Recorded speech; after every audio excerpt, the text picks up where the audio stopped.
Now is the time to add logger to our service. We are going to use slog as our logger in the service, which is a structured logger provided by the standard lib. Let me close this, also this.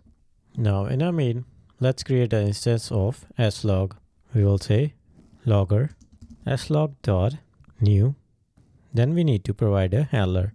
We will do slog.new JSON handler, which accepts writer and options. For writer, we are just going to use stdout or standard output. And for options, let's provide some slog.handler options. Add source true. So add source causes the handler to compute the source code position of the log statement and adds a source key attribute to the output. So whenever you're debugging, this will help you get to the code from where the log was printed. Now let's replace this statement with logger. So we'll say logger.error, failed to start server. Then you can provide key and argument. So we'll say error and pass the error. Now let's save it. Now throughout the application, we will need to log a lot of things. So it's easier if we create a logger package and then add it to a context so that we can fetch it from the context passed from the main in our handlers and other places. This is a very common pattern with loggers. So let me create a logger package, logger, then log.go. So I'm going to create two functions.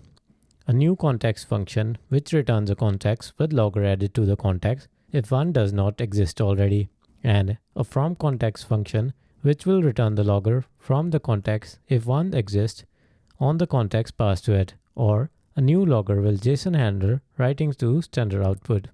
So let's say package logger and then func new context. It accepts a context.context, then a logger which is slog.logger, and in return we return the context with the populated logger. If the passed in logger is nil, we just return the context, that is context as it is. Now a very common pattern is to create your own key context. That is the context key that will be used to fetch and store logger on the context instance. We create a new type because we don't want any conflicts with any other context keys. So we can say type context key and just say it's an empty struct. Now in here, we will check if ctx log or context log exists on the context that is passed to it context.value, pass the key which is context key, and then cast it to slog.logger. If OK and context log is equal to logger, here it should be logger. If it's equal to, that is if a logger is already present on the context passed to it, we will just return a context doing nothing. If not, we will add it to the context. So we will use context with value, pass the parent context, then the key, and then pass logger. So that's it for our new context. That is a context with logger. We could also name it to something like new logger context, or maybe just with context. I don't know. I feel like context with logger is probably more suited. Then let us create the next function, which is fetching the logger from the context. So we can say from context, pass the context or accept the context, and then return an instance of slog.logger or a pointer to slog.logger. Then we look for the logger, OK, ctx, value, pass the context key, cast it to slog.logger. If OK, we return the logger. If not, we will just create a new logger and return it. So this will be our fallback case. slog.new, slog.json handler, os.stdout, and then options, add source, true. So these are our two functions that we create here. So let's add some tests for them. We can do log_test.go. Let's have it open in the right window or in the right tab. Here I can say package logger test, func test context with logger, save, test cases, anonymous struct, where we will have a name field which is a string. I just start with this because I want to name the test cases that we will have. for underscore tc range test cases t.run tc.name func. Then here we will test it. So we need to call logger.context with logger and say we need to pass a context and a logger instance. These two will come from the test case. So we will say ctx context.context and then the logger, which is slog.logger.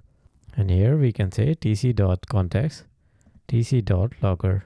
Now the return value is a context, so we can say return context. So for testing, we need to export this key. Let us do that. ctx key. This should have no downsides. Let me close the sidebar. First test is when logger is nil, the return should be just a simple context without the logger. So I will get name return context without logger. Next case, return already or return existing logger. Maybe return context as it is. That is when there's already a logger in it. And the last case is our success case, which is inject logger. Now first one is just provide a context, which is we will use context.background, and then for logger we won't provide anything that is nil. In that case, we expected logger, which is of type slog.logger, should be nil. So we will say we can just copy this. This is from logger context key. Remove this. We also need to remove this. We can just do underscore and then assert that OK is false. If tc.expected logger is equal to nil and OK not is equal to false, we say t.error f expected logger to not exist expected, or we can say expected %v and got %v. So we can say expected false but got OK.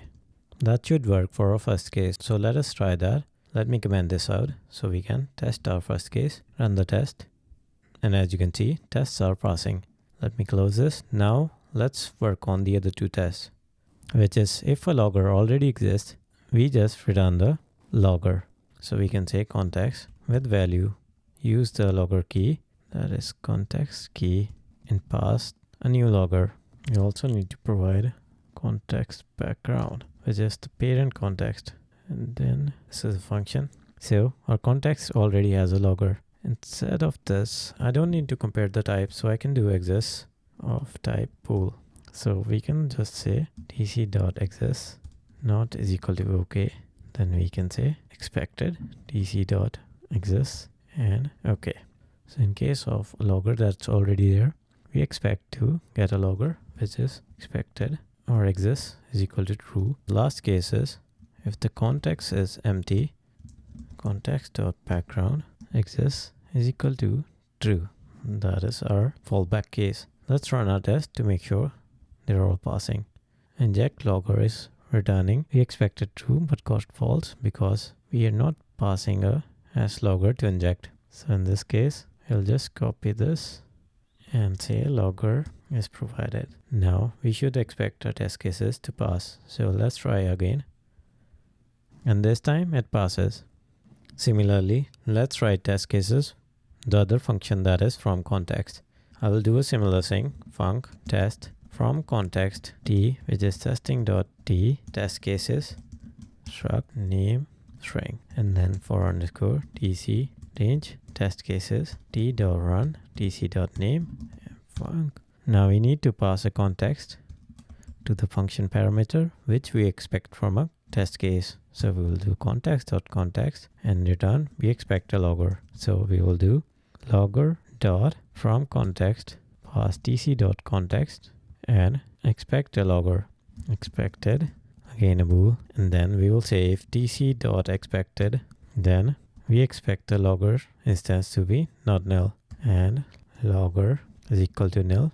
We fail our test case. So t.rf expected %v got %v. So let's say expected tc.expected and got was logger. So that's our basic setup. First case is when a logger exists on the context.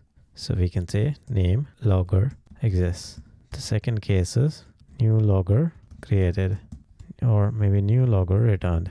Now first we are just going to pass a context which already has a logger. In this case, context will be this, to remove this and this. So we expect it to be there, that is true. And if we just pass a empty context, we still expect it to be there. So that's our test cases. Let's now run the test. And as you can see, they're both passing. So that's it for our logger package. Again, we created context with logger function, which injects a logger to the context provided, and then a from context function, which will get the logger from a context if one exists, or creates a default logger and returns it. Now let's just print here logger.info server running server, or maybe server starting on port 8080. Save it. Let's try to run it. Go run main.go, and as you can see, we have a structured log. That is, it's a JSON structured log, which is very useful when you are sending your logs to a third-party server like Datadog or maybe CloudWatch, as JSON is easier to pass and work with. If you are not using a JSON or a structured log, it will just print lines of text which you may not be able to understand looking at them. So that's why a structured log is very important when working with a server. That's it for this lesson. In the next lesson, we will use middleware to add logger to the request that is going through, so that we can fetch the logger from the context and log things in the handler, and also log the incoming requests. Until next time, happy coding.